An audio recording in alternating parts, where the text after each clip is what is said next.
Silat.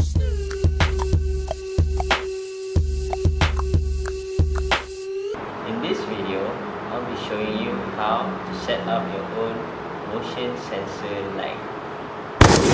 First thing first, to start doing your own DIY motion sensor light, you will need a screwdriver set, PVC terminal block, infrared motion sensor, electric tape, 3-pin plug, electric cable wire, LED floodlight, a non-contact voltage tester, wire pliers, scissors or cutter or both. If you don't have any knowledge in handling electric components or wires, please seek help with someone who is certified. So back to the story, we cut out the electric cable wire of your preferred length. Use a wire plier to snip out, or alternatively a scissors, and then strip the 3 wires so that the copper wire are bare. Unscrew the 3-pin plug and place the live wire, red in color, next to the fuse.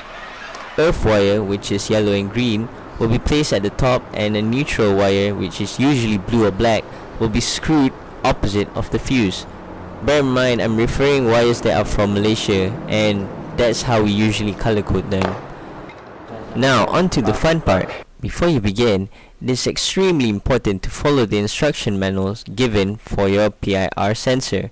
Ours is called Lemax ST-08. We followed the instruction manual, and as you can see from the diagram, the load refers to the floodlight, and the letter L and N is your electric cable that you've set up with your 3-pin plug for the AC. Insert the AC cable wire, which you have already stripped the 3 colored wires, into the PIR. If your PIR does not include any PVC terminal block, we suggest you hook it up beforehand. Once both the AC cable wire and the floodlight cable wire has entered the PIR box, connect the floodlight cable signal live wire to the signal live wire on the PIR sensor. The neutral wire will connect to the neutral wire of the PIR, and the earth wire of the floodlight should be connected to the earth wire of the AC cable wire. Meanwhile, connect the AC cable wire live wire into the live wire of the PIR sensor, and the neutral wire together with the PIR sensor. Tighten all the screws up and close the hatchet. Alright, so we're done with our build. Let's try and check it out whether the current is flowing. I'm not going to spoil the fun, I'm just going to check whether there's current flowing. But before that,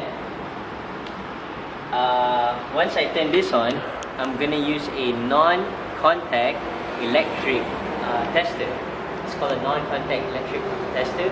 It's somewhat similar to a test pen, but it's much safer, because if you use an ordinary test pen or a really low quality test pen, when you put your thumb on the test pen, it acts as a ground, and if it's low quality, the electric can immediately go into the thumb and electrocute you.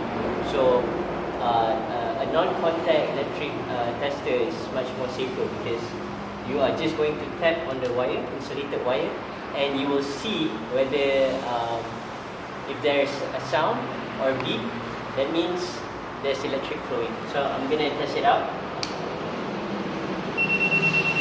Okay, as you can see, there's electric flowing. Alright, so we're going to test out now. Let's go! Hope you guys enjoyed the video. Please give us a thumbs up and subscribe to us here for free if you want to see more action. Thank you!